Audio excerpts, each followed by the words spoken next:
We are live. Good afternoon, colleagues. I am Gina Lee Olakoya. I serve as the Masterclass Coordinator for the New Professionals. Good afternoon, colleagues. The New Professionals and Graduate I'm Students Gina Lee Knowledge Community. Olakoya. I serve as the Masterclass Coordinator for the New Professionals. Good afternoon, colleagues. I'm Gina Lee Olakoya. I serve as the Masterclass Coordinator for the New Professionals. Good afternoon, colleagues. As the Masterclass Coordinator for the New Professionals. Colleagues. There, I think we might have potentially solved our communication problem here. There, I think we might have potentially solved our communication problem here. There, I think we might have potentially solved our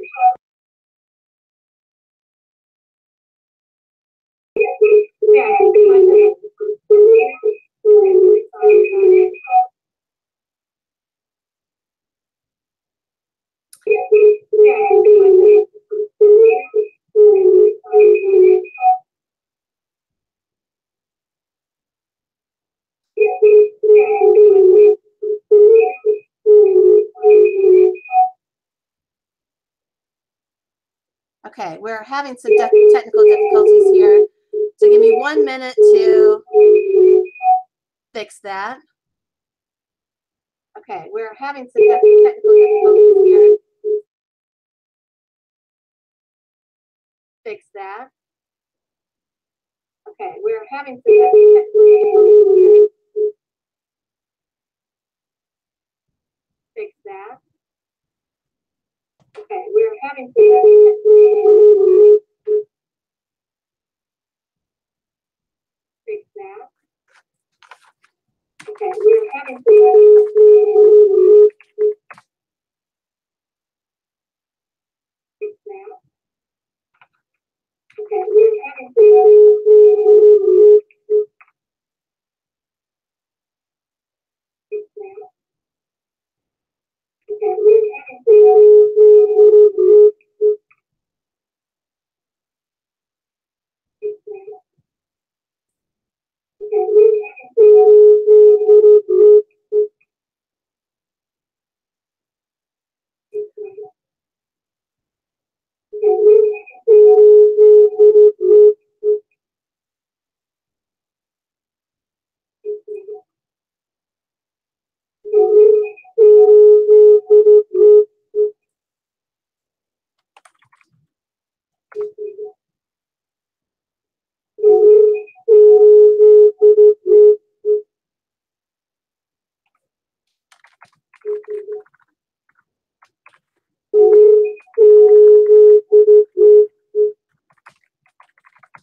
Okay, I think we have.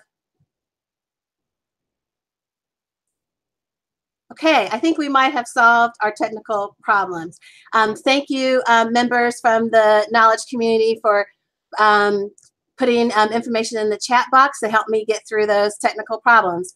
I appreciate that. As I said before, I am Gina Lee Olakoya. I serve as the Masterclass Coordinator for the New Professionals and Graduate Students Knowledge Community.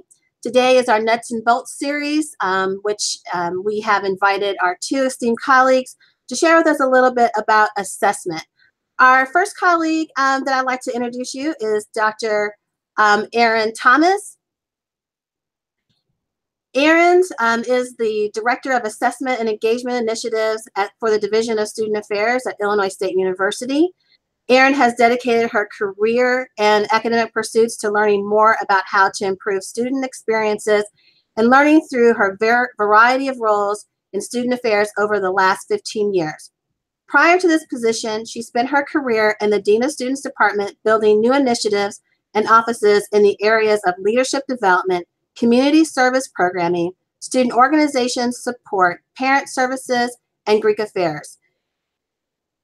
Intentionality drives her thinking and work, as well as how to teach others to incorporate these practices and perspectives into their work and philosophy. Further, her dissertation, Distinguishing Accountability from Assessment, Honoring the Value of Student Affairs, provides a strong foundation for her work. Our other colleague this afternoon is Dr. Danielle Miller-Schuster, who serves as Assistant Vice President for the Division of Student Affairs. She is a proud alumna of Illinois State University, earning her bachelor's degree in political science and her master's degree and PhD in educational administration and foundations. Her executive portfolio includes the management of the Career Center, event management, dining, and hospitality, which includes our campus dining services and the Bone Student Center, professional development and staff training, and assessment and engagement initiatives. She also provides leadership for division-wide strategic planning and assists with the direction and operations of the Division of Student Affairs in providing educational purposeful programs, services, and facilities that foster student development, persistence, and success. Danielle thrives on being a change agent and collaborator. Her leadership approach is to build on nurturing growth through coaching, connecting through collaboration, and promoting positive work environments that inspire, empower, and spark curiosity. To the members out there who are joining us today, please welcome our colleagues, Danielle and Aaron, to share with us their perspectives on assessment. And again, as a reminder, feel free to type into the question box so that we can answer your questions towards the end.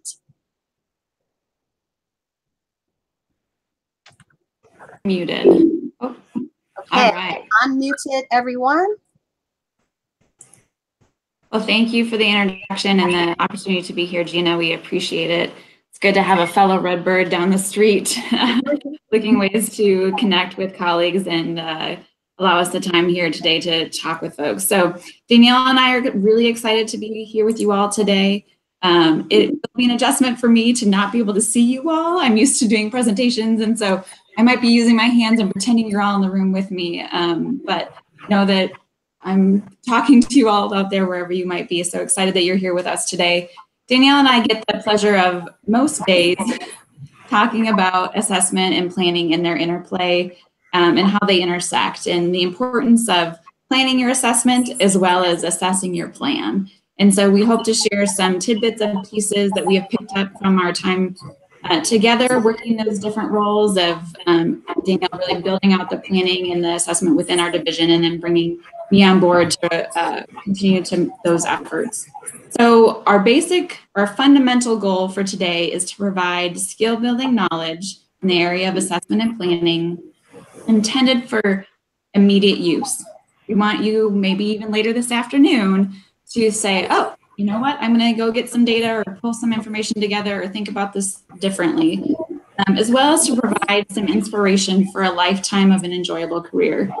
We truly both love what we do and are excited to come to work every day. And it's because of how we get to think about our work and know the role that we have and the purpose that we have with it. And so I want to speak to that as well a little bit today. So with that, I will turn it over to Danielle to get us started. Well, thank you to Gina and Aaron both. We really do appreciate having the opportunity to be with you. And we want to consider this more of a conversation than a presentation. So as you have questions pop up or things that come to mind, we would love to be able to answer those for you. But what would a planning and assessment presentation be if we didn't have session outcomes? And so, as Aaron said, we're going to keep it simple and practical. And so a couple of the things you're going to see on this next slide are our aims and goals for the time that we have together today. And that's one, to better understand the role of assessment, specifically in planning. And so we're going to unpack planning at the beginning of this presentation. So we're going to go broad. I like to talk with my hands as well. So we're going to go broad to start, and then we're going to narrow down that funnel so that we can begin thinking more discreetly about the important functions of data. And Aaron's going to take us through an exercise that is going to allow us to to better understand when we're in the monitoring stage, and then when do we need to move to modification. And then with that, of course, anytime you're modifying or preparing for change, you want to be able to articulate the reason why the data is telling you to do something specific. So in this case, it might be to advocate for something different, whether it be within a program, a delivery of a service, or something even at a higher level with a goal for your department or division. So that is what we have planned for you today. So we're going to next talk about planning and assessment, again, from that big picture. And when we think about planning and assessment, Erin and I like to think of them as very much intertwined. But with that, we believe that they're tools. And so planning and assessment are indispensable tools that we have at our disposal, and we have them at our disposal every day in the work that we do. And so better understanding how we can utilize them as tools, I think, will help you, especially for those of you who are emerging professionals in the field. And we believe that it's about continuously improving our programs and services, but it's delivering on our promise. So what we promise to our students, our faculty, and staff from a Division of Student Affairs perspective, but also that we're living our purpose. And we're going to talk a little bit more about our purpose because we think that it's fundamental to thinking about planning and assessment. So you all know that everything around us, everything that we're seeing right now is creating change for us. So that includes characteristics of our students, the demographics of students that we're seeing. The role of the evolution of technology in and of itself is really asking us to think differently about the way that we program and provide services. And so we've got an increase in the complexity of our systems. We, of course, have more state and federal regulations and compliance. And so all of this is requiring us as student affairs professionals to begin thinking about how we shift not only what we think and the way that we work, but more specifically, how we deliver those programs and services. So for those of you who might remember, in 2010, NASPA and ACPA put together a task force, and it was a task force that was going to look at the future of student affairs. So we're talking 8 years ago. And so this is what they wrote. No time in our history has the incentive for change been more powerful, or the consequences for not changing more significant. And I think about what they were reviewing and looking at 8 years ago, and they were talking about the future that we're currently living in now. And I would tell you that if we fast forward to now, or even 8 years into the future from here, this could not be truer today. Higher education is under a microscope more than it's ever been before. And so we believe as practitioners that we need to be not only ready, but we need to be equipped to manage that change. And that's where we really see that internal improvement. And so Erin and I applaud you, I know Gina does too, for taking time today, especially on a Friday during your lunch hour, to develop professionally in these two areas of planning and assessment, because we truly believe that when you think about change, this is what facilitates change in what you do. So our next slide is a quote, and we thought it was important when we were preparing this presentation that we wanted to provide some context. And so this really focuses us on our internal improvement and what it means to work with purpose. And so we often hear, like I just described, that accountability is really the reason, or our scapegoat, if you will, for why we must assess. And so we feel like assessment and even planning to some degree is put upon us. But the reality is, or at least we think, and Erin described, that we love what we do. We get excited to come to work every day. And that's because deep down inside, we're hungry for and eager to think about how we might impact the people that we come across every day. And for us, it would be students, staff, and faculty. So the process of planning and assessment shouldn't feel or be described as an add-on to what we do. And we'll kind of describe how that can look in your daily practice. But even though I can't see you, and I wish I could, How many of you believe in what you do? Just think about that for a second. Do you believe that you make a difference in the lives of others, especially our students? Well, we would answer, of course. We believe that you would, but we believe that our work has a powerful impact on the lives of others and on their futures, especially our student futures. And when we're thinking about the future generations of leadership, we have a big responsibility. And so I believe that we were all drawn in some way in our undergraduate or maybe a pre-professional job that we had to a helping and teaching profession. And that's how we found ourselves working in college and university environments, but also with this idea that we're doing it with a purpose. So how do we know that we're making a difference? How do we know that we're making that powerful impact, not just now, but into the future? Well, we believe, Erin and I do, that it's planning and assessment. That's exactly what it was created for. It's to tell us whether or not we're making the difference that we intend to make. So when you see this quote, find a purpose in life so big that it will challenge every capacity to be at your best. So our call or question to you is, how do you know as a practitioner that you're at your best? And how do you know that your programs and your services that you deliver are the best that they can be? So let's unpack how we know. So first, we think about planning. And so I think we make it bigger than it is, but planning is nothing more than guiding our decisions as practitioners, right? And what a great example to set for our students, regardless of what industry they might go into. But it's about our decision-making for allocating financial and human resources. So nuts and bolts, where do you spend your time and where do you spend your money? And how do you know it's effective? So for us, when we think about just planning in general, we all manage a budget. It doesn't matter how small or how big a budget, but that is something that is really an important aspect of what we do. It's guiding our decision. Many of us have tactical or operational plans that we work with in our daily work and our responsibilities.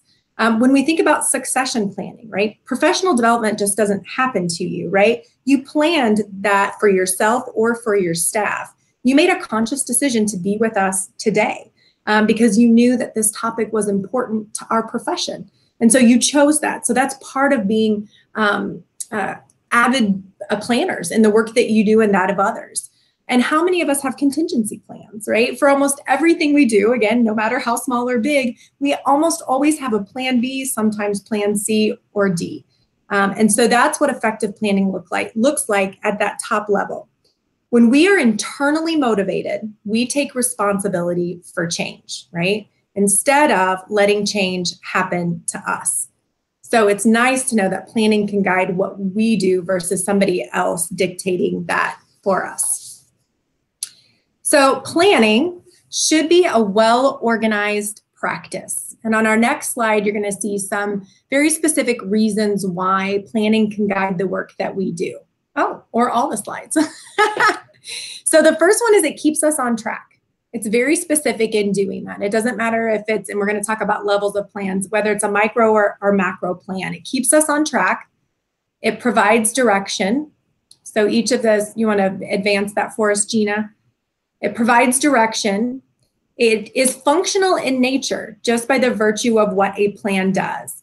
It should be specific, and it needs to be specific in both action and measures. And we have this great cycle that we're going to share with you today that really gets at the practical side of what that looks like.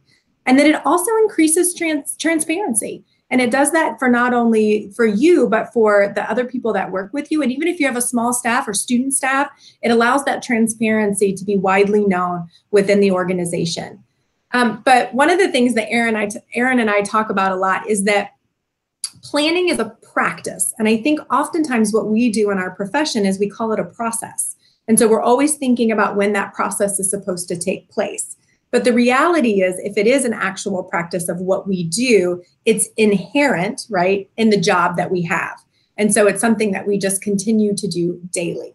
So it should not be something you avoid, but hopefully something that you would truly want to embrace.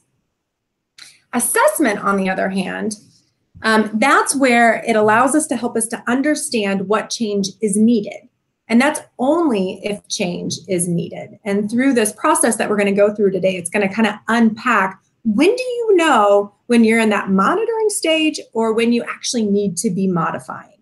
It also tells us what change makes sense. Data is incredibly powerful and it's at our fingertips. And especially when we start to collect it and then begin to analyze it, do we really understand the power of what we have available? It also tells us when the change needs to happen. So it may not, in the political climate right now at the institution or in whatever it is you're working with, be the right time to make that change. And so we need to make sure that we time it appropriately. But over time, it also tells us if the changes that we're making are having the effect that we hoped that they would. And Aaron will kind of talk about, there are lots of different data you can collect, and it's knowing, which ones to put together to tell you really the health of whatever it is you're evaluating. So planning levels.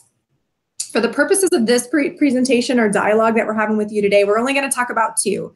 But one of the things that Aaron and I work with a lot is that at the macro level. And that's really about the administrative unit's delivery of programs and services. And so an example of that would be within our own departments. Maybe at the divisional level, you'll have a strategic plan of some kind, or even at the university level. And I'll talk a little bit about that process that we've just gone through. But then there's the micro level. And this is the work that we do every day, right? This is the practice of planning. And this is a series of planned interventions, and interventions broadly defined, or one-time activities that we're continuing to monitor to see if there's change needed. But either of these, and whether you're going from micro to macro, there is a change in scope from what you would need. So when you think about the number of people that might need to be involved in macro planning, it might be more than necessary, or more than what you would have in the micro level, or the number of people affected by what it is that you're planning for, the complexity of it, the timeline. So timeline is a great example. We just finished the university's strategic plan for the next 5 years for Illinois State, and it starts July 1st and will run from 2018 to 2023. And that was an 18-month process that the institution went through with a whole host of, we did a variety of things to know, our SWOT analysis. We wanted to understand what our stakeholders thought. And so we did lots of consultation visits and so forth. We created a draft plan, went back out. We wanted to hear what people thought of the draft plan. And so our new strategic plan was just approved this last Friday. Well, at the same time that macro level planning was going on, the Division of Student Affairs at Illinois State was also going through a process. And so we're currently in month 8. And so we hope to implement our plan this coming August. The timing was perfect for us because our plan will also be 5 years, and it allows the Division of Student Affairs to very specifically align to and map up to the university's strategic plan. But with that comes all of the micro level planning that's taking place in all of our 12 departments. And every one of those being as important as the next. So when we think about planning from the perspective, there's, like we said, there's the annual planning that you might do. There might be specific program planning, but there's also this development of strategy. And when you're developing a big strategic plan, even in your own department or with your group, one of the things that we wanted to point out is, the idea that there are building blocks for developing strategy. And so we're going to go through each one of these, and each one's going to come on the screen. And the first one is really about framing the right questions. And we spent probably 2 or 3 meetings for the Division of Student Affairs this last fall, coming up with the right questions to ask. And one of the things that we kept coming back to is, what are the big problems that we're trying to solve? Not now, but in 5 years, because that's what we're going to have to be, stair stepping to. So what are the kinds of things that we believe are on the horizon in 5 years, and how do we begin to develop action steps to get to that plan? So framing the right questions is important. Learning from the past. This is about honoring the past. And there are so many things that we are doing that we need to continue to do. There are others that could potentially need to go away as a result of the trends that we're seeing today. And so it's important for us to learn from the past and not just to forget about it and only focus on the future. Diagnosing the whys. We had a lot of whys. Why were things done previously like this? Why should we do things in this way in the future? And we really needed to have those whys answered by our stakeholders. So we asked students, we asked staff, we asked people internal to the university and external to the university those questions. And we did just over 60 focused discussions. And so we have an incredible amount of data that helps inform then what we will create for our goals looking into the future, which is that forecasting part that I talked about. Next is searching for potential pathways, which is where we're at right now with the Division of Student Affairs. So we know that there are strategic directions now for the next 5 years for Illinois State. What is the division's pathway to those strategic directions? In addition to that, it's choosing how to integrate what we've been doing with those future plans. And so you don't just stop doing, okay, well, this plan is over, now we're on to the next plan. You really need to figure out how to integrate those two plans so that it feels seamless for our staff, especially who are implementing. Committing to changes. So once the new plan or the goals of your macro or micro plan are adopted, you really need to commit to those changes. But what I will tell you is this next bullet point is as important, and that's evolving when it's necessary. One of the things that we continue to hear, actually a question we asked our staff, and so we asked hundreds of staff the same question: what do you need from a strategic plan? We wanted to make sure we were going to meet the expectations of our staff once this plan is adopted. And so it was a really interesting question to ask, but what we kept hearing is that the plan needs to be nimble and it also needs to be flexible. And so we had to start thinking, how do we write or create a framework that allows this plan to be both guidance for the future, but also adaptable to what may be going on in our current climate. And so that was an important part of what we were doing. So in order to create and implement strategy, you need the right mix of metrics. And so Erin is going to take us through what we're calling the program improvement cycle, and we're going to give you a very specific example that you can work through. But again, if you have questions throughout, please don't hesitate to ask us. Erin? All right, thanks, Danielle. So we're moving in a funnel, so we're going the big picture stuff, and we're getting a little more focused as we go down here. For those of you that are visual and have the ability to clip this screen, you might want to refer to it as we go throughout, as I will be referencing each of these phases of the cycle as we go. So I will keep my little slide out as well. So in all of this, we are wanting to keep it, again, simple, realistic, and pragmatic. We know that you all are very busy. You're filling in your days, or they're being filled in for you, with lots of activities and lots of programs and lots of expectations. And we hear that a lot here as well, that there's a lot going on.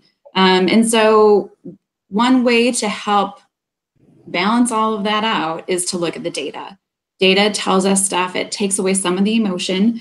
I'm a pretty emotional person, but it allows me to separate the difference between the emotion and the people and what is happening, and to really look at things from a critical lens. And so there's going to be a few things that we'll try to repeat throughout and highlight at the end so that you have those pieces that will stick in your mind. Because again, this is about it becoming practice, that it's just a part of how you approach your day, how you approach the work you do, how you build the plans and programs that you do. So our cycle is loosely based on the continuous improvement cycle, as well as the what, so what, now what mentality or phrase. And so, oh goodness, the screen is moving, but that will come back. So that is often something that we pull from the reflection area to work through. Reflection is the what, so what, now what, but it's also a great assessment tool as we move forward. And again, this is all about improving our practice. So let's get moving. So that first one is about collecting evidence. What, so what, now what again. So what do you have? What information already exists about the program? And again, you can be thinking about program at any level within your organization or within your purview. What does it tell you? So in this, we're looking at tracking data, satisfaction, outcome, benchmark, any other points that you have that will provide you information about the effectiveness and success of the programs that you're working with. If you don't have anything for the program that you're working with right now, start with something. If you have something, you make a decision from it. And if you have enough to make a decision, how confident are you going to be in that decision? in terms of the accuracy of the data that you have. So here I would say my suggestion to you is to have 3 points of data. One being your tracking. At minimum, have some numbers. Know who's coming, how many people, what does that look like? 2, understand the resources, both in terms of financial and human resources that you're investing in those programs, in those efforts. That there are times that something might not cost a lot of dollars, but cost a lot of staff hours and time, and we need to be cognizant of that as we make some of the decisions about our programs. And finally, every program exists for a reason. It is there to accomplish a purpose. What is the outcome, and how effective is it at accomplishing that outcome? So those are the 3 things we're looking at from a data standpoint, a research standpoint. They would say triangulate the data, right? But those are 3 simple things that we can be looking for in each program. This doesn't mean that we have to have massive amount of assessment happening and numerous surveys. It doesn't have to be done in that way, and we'll talk a little bit about different ways we can get that information. I also like to think about this big picture a bit from an analogy. I like analogies and kind of putting things as a story for us to remember. So if we think about the programs that we work with as a team, so each program being a different member of your team, each have their own purpose and role, each have their strengths, and it is the combination of all of those programs that make you a great team. So you have the one that is, sometimes you have the person that is the team member that is the motivational person that keeps you going through the hard times. And sometimes you need to have that program that just is one that makes the staff and the students and everyone feel good about what is happening and going on. So that doesn't mean that program goes away because it's not as a high level learning outcome as maybe something else that you're doing. It's the combination of all of those come together that are really important. And so with that, you're considering the audience and the purpose for all of those programs. And so we don't want numbers to rule everything and for it to become, oh, well, there's the most people here and it's a majority student population coming. That doesn't make sense, right? We need to look at it as a full picture. But again, that team all working together. Further taking that analogy, we can't keep playing the player or keeping the program that isn't meeting or fulfilling its role and purpose or performing to the standard of the other teams. And so this is where it gets hard. It's really hard to sunset a program or to make a change or have it go away.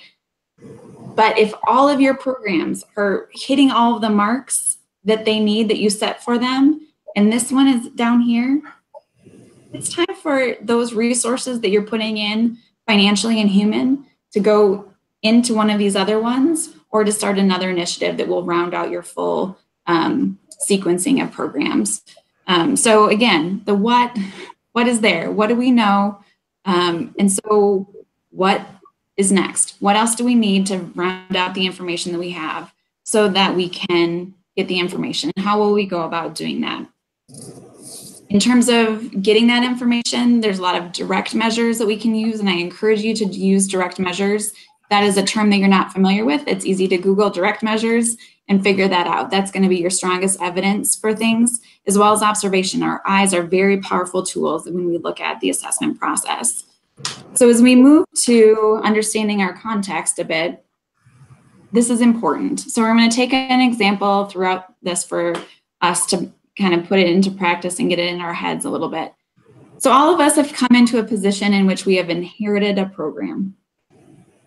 Y'all are there, right? There's probably one that comes to the top of your mind.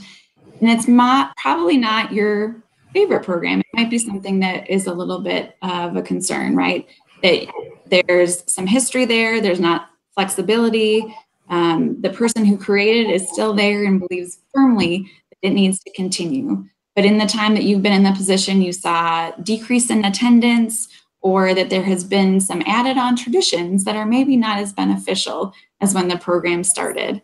And so you're coming in and needing to understand the what. What is happening? What is going on? So let's look at this. What are the needs? What is happening? What are students telling us? Beyond what are we feeling? What are we hearing from others? Let's scan the environment.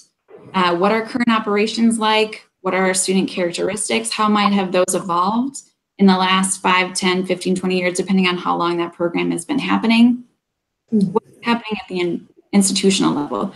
What are the top issues that students are talking about, staff are talking about, where are we headed, where are we moving, and then taking that further into future trends.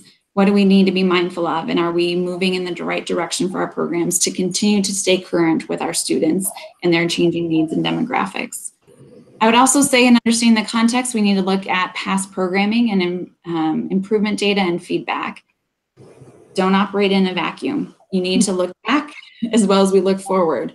And so use that information that you have at your disposal. And sometimes that might be a conversation with someone who has worked there a little bit. It might not be written down somewhere, but you need to figure out some of that context as well.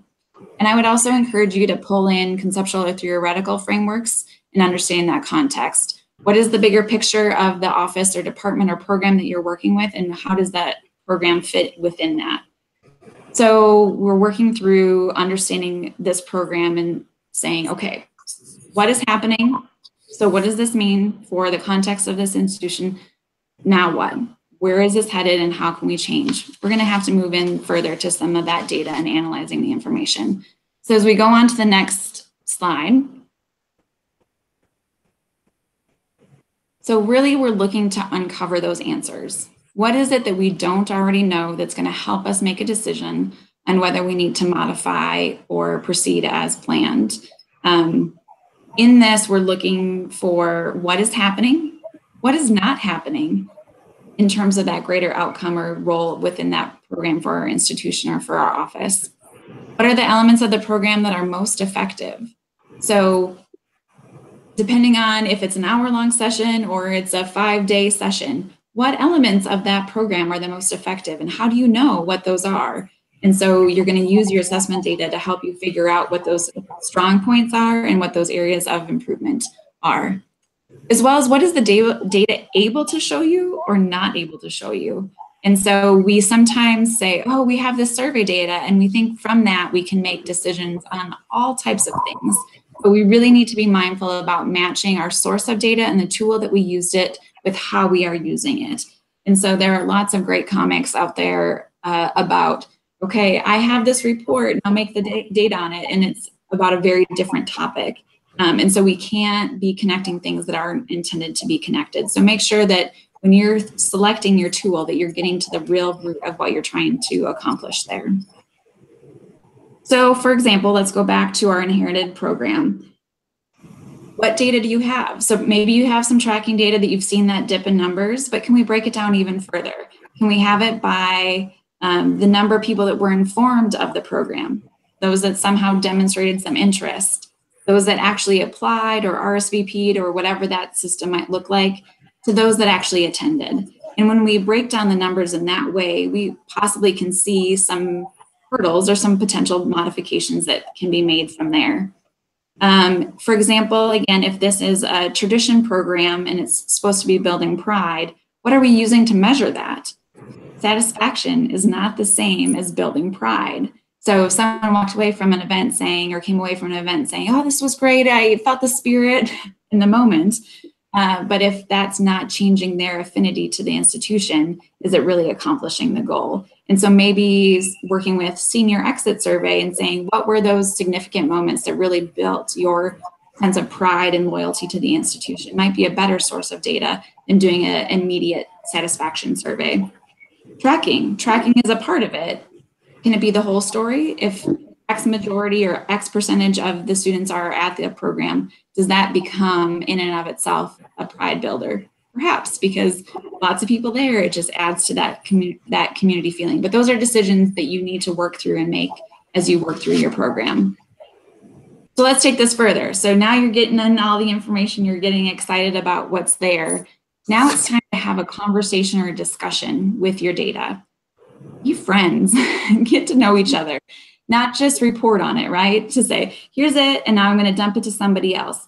It is your responsibility, your joy to really have a conversation with that and to see what the data is telling you.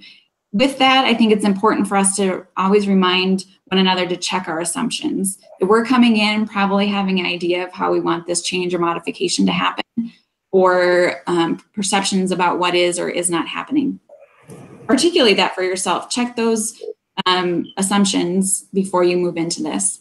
And then have fun, posit a theory to say, oh, I think this is what I'm going to find, or maybe this is what it is, and to try those different things. And further, to find ways to compare the data, to not just make a huge decision based on 1 year, 1 semester worth of information. Use multiple years and or compare it to other like programs so that you have a much fuller and greater understanding of what you're working with. All right, so then from there we can figure out, do we need to make a modification? Are modifications needed or not? So going back to the cycle, at this point you could say, you know what, we're getting good information, we're happy about what we have, it is telling us to continue to do what we have been doing, and we're going to do that. And maybe in that you've decided you're going to tweak one of the data metrics that you're going to monitor, but you're going to cycle back up to the top and you're going to start then monitoring that data. Other times it's going to tell us, you know what, it's time to make some modification or change. And where is that within the program? Is it from the beginning? Is there some content that we need to move, and other pieces? And so can we work those together? So then that becomes the change piece. And this is where I think, particularly, you know, through the lens that Gina asked us to be here today in terms of understanding graduate work and new professionals, in terms of making that plan and getting that ownership of your position and the programs that you work with. And so in your preparation programs and your assistantships and in your first years of the job, you're learning everything, you're getting all situated, you're figuring out who to call for what, and how to go about things.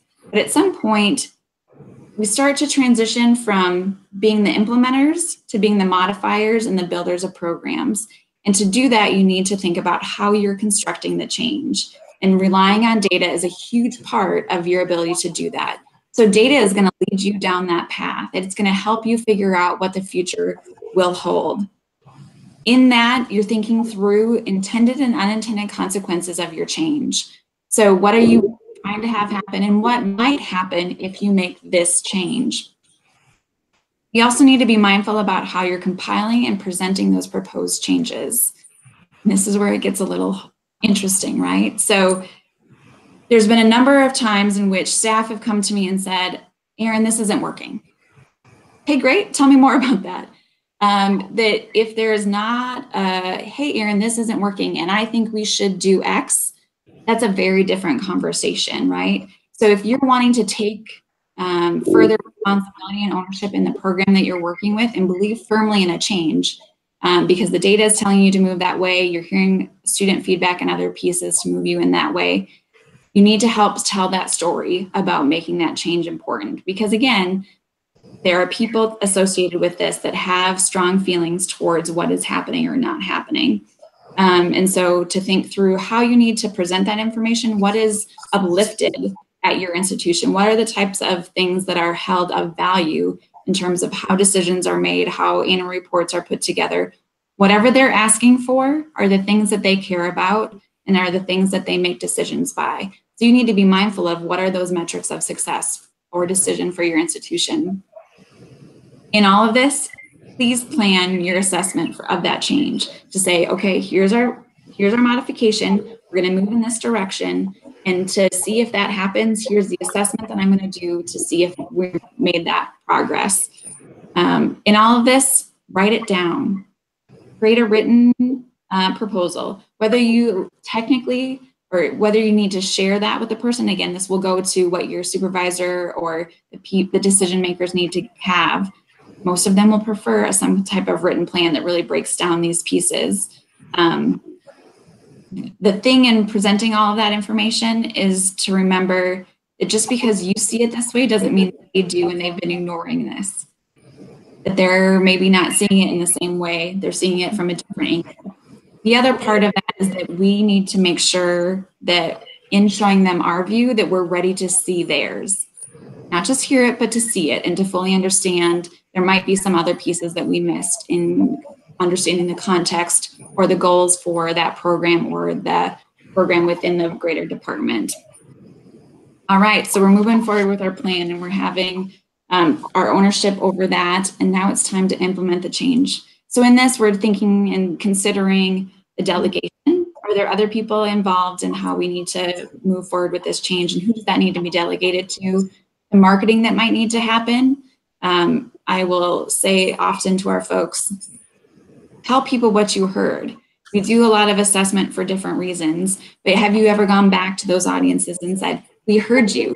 We are now changing this and moving in that direction. Utilize marketing as a way to do that. Or if your marketing assessment data shows you wonderful things, make sure that you're using that to recruit the next group of folks coming in.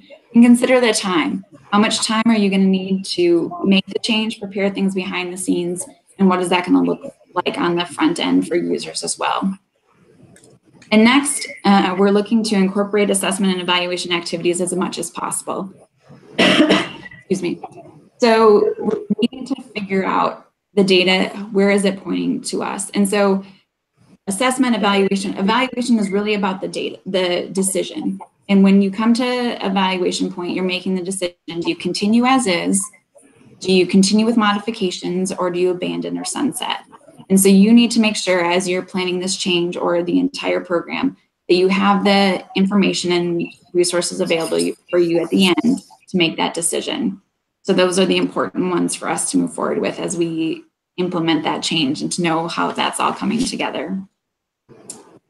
So this would not be a planning and assessment session if I did not mention closing the loop. I'm sure every assessment person has said this multiple times in any presentation that they do, that this is an important part of finishing that and getting back to the cycle and keep going within it and making that a part of our practice. So we need to modify our data collection based on what we've done, what we've seen, what we've learned. Is there a different type of data or metrics that we need to be gathering from the onset or throughout? We need to communicate those changes with our stakeholders and make sure that folks are informed and they feel ownership in those changes as needed. I think also we have a tendency to do some assessment work and planning work in isolation or by ourselves. And it's really best and better for all those involved to do it with others and to share the information that we're learning with one another so that others can benefit from that. So please share that information with your colleagues as you figure things out and say, oh, I've learned how to do this in a different way for our campus, or really, I got this information over here and I think it might relate to some other programs that we're doing. And to develop those data monitoring points. It's easy to say, okay, this is how many people came and we're going to report on that. But was that the number that you wanted to have there? Is that the best number for that program? And so you should have in your planning process, figuring out what is that number of people that best maximizes the resources and the content and the experience for all those involved. And that said for time, money, resources, all of those points as well.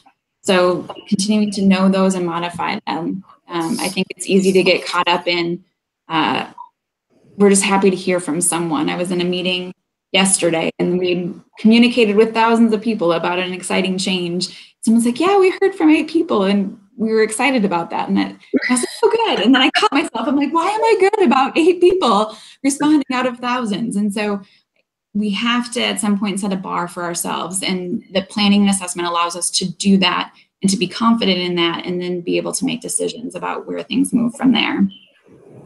So all this is to say, work smarter, not harder. To not do it in a vacuum or by yourself, that this is best done in collaboration. I'm fortunate to have Danielle as a partner, as a supervisor, who we get to talk about this work and how to best structure and formulate the experiences for our staff so that they can do this in the best and easiest way for them. But find that person for you, or find that team for you that will allow you to really explore things and really look to that way of improving and integrating your planning and assessment so that they just become part of your practice. So with that, some final reminders and things that we hope you keep in your head. Go from a point of internal improvement. We need to be accountable to those external folks, but really focus on what is your locus of control. And when we have when we understand that we have a purpose and value in our work and that we are assessing for those reasons, it feels very different when we're responding to somebody else. Keep it simple. find the thing that works for you, the measures, how you're recording it, whatever it is, find it a way that it is the easiest and most simple for you to do, and so that it can become a part of your practice. Again, we probably said that word a lot of times. This is about it being your practice, not an add-on or something else. What, so what, now what? You can ask yourself that question often, and you will not be steered wrong by doing that. So those are some of our closing remarks. And with that, we'll turn it over back to Gina and to you all for your questions or comments. Thank you.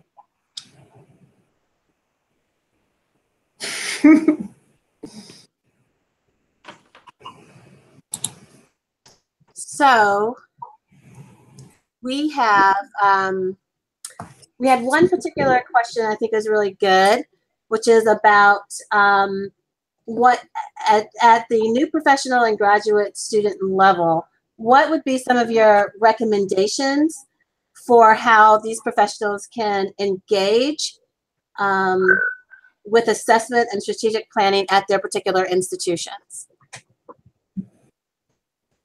So I would say on a very kind of pragmatic level, you are the planner of every program that you do. So what is the cycle that you want to take that program through, and to take that responsibility and ownership of that, to say, okay, I have my hands in these things, and how am I going to move forward? What do I have at my disposal to move forward, and what information do I need to move forward to get to being at the table for other levels? I think it's proved helpful for me to articulate that interest and that passion, and to show that I'm going to and show up at that table every time, and that I'm going to do the work behind it to be ready to be a strong contributor to the table. And so to do that from a department standpoint, a division standpoint, a university standpoint, to be ready and willing and an active participant when you get to the table. And I think Danielle will probably have some other things to share as well. Your mic is muted. Thanks, Gina, for unmuting me. I could not agree with Erin more. A couple of things that I would say, this is a essential competency for all professionals in student affairs. And so I would make it known to your supervisor, but also to other people on campus, that this is an area of interest for you that you want to continue to grow. And I was really fortunate very early on in my career to have people who I would consider who sponsored me, or who knew that that this was an area that I might potentially want to go into. And so one of the things that I did is I talked to my supervisor all the time. I talked in committee meetings about what we're doing for planning. Sometimes I think we have really mature programs that they're monitoring or assessing a lot, and others not. And it's okay to push on that, to ask questions about the data with other people, because I think it gets other people to start thinking differently, and potentially, even if it's not something you are responsible for collecting, that somebody else might be thinking differently based on some of the questions that you asked in the meeting, that maybe they do need to be collecting other things.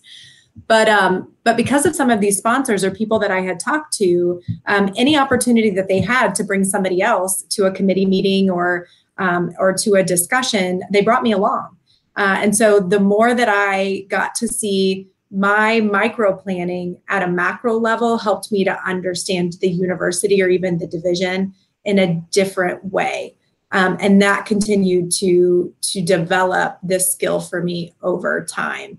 And so I cannot underscore the value of gaining this understanding and competency early, because like we've said, it should be part of what you do. And so the better you are at it, the more opportunity you have to facilitate change, because you will have really justification and solutions to problems that people are trying to solve.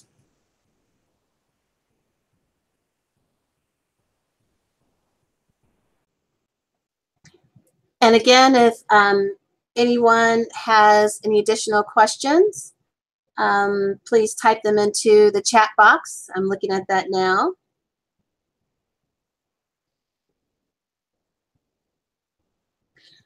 One of the questions came up about sharing the slides. Danielle and Erin would you mind sharing the slides with the participants in the knowledge community? Yeah, absolutely. So yeah, we'll create a PDF of it, and we'd be happy to send it out. And with that, we'll our information so that if you have follow-up questions, or if you just want to take a deeper dive. I mean, we had, an hour together today, and we were really trying to keep it simple and pragmatic. But we obviously love this work. We love talking about this work. Aaron and I spend a lot of hours together talking about it. And so if there's particular areas of interest that you have that you're like, oh, can you lead me or direct me in a way where I can maybe learn more about this? Or is this conference that's out there the right conference for me at this level? Or if, how do you get a group of people that are like-minded together to be able to have these conversations? One of the things that Aaron did that I think really helped move the needle for our division was we have a leadership group that's all of our directors, and we're a very large division. So all of our directors are a part of a student affairs council.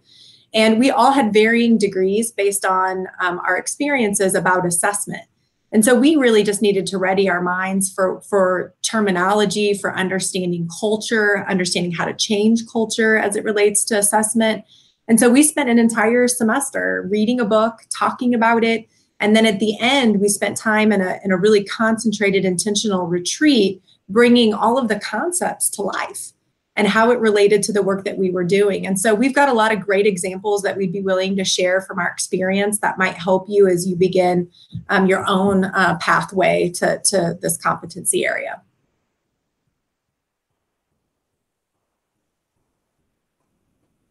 Okay.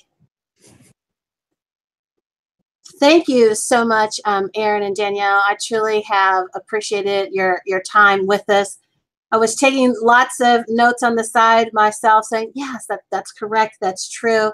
And that truly is just an example of how assessment and planning really is a part of our practice. And to reinforce what Aaron and Danielle said about starting early and making this a part of what you do and understand as you begin and move throughout your career, I think is essential. And then you're always learning something new and adding new components. You're always trying to understand this issue of assessment from a different lens throughout the time of your career. As I said, I was taking lots of notes because there's a couple of things that I heard that I really enjoyed. The best and better comment for one, and of course, continuing to work smarter with our practice here. And so I do appreciate the knowledge that's been presented, the commentary. We will get from Danielle and Aaron the slides and share it out to everyone. And I'm sure they are available for a call for deeper conversations. And so we'll have their email for you to be able to chat with them, because they really have done an excellent job today, and we truly appreciate it.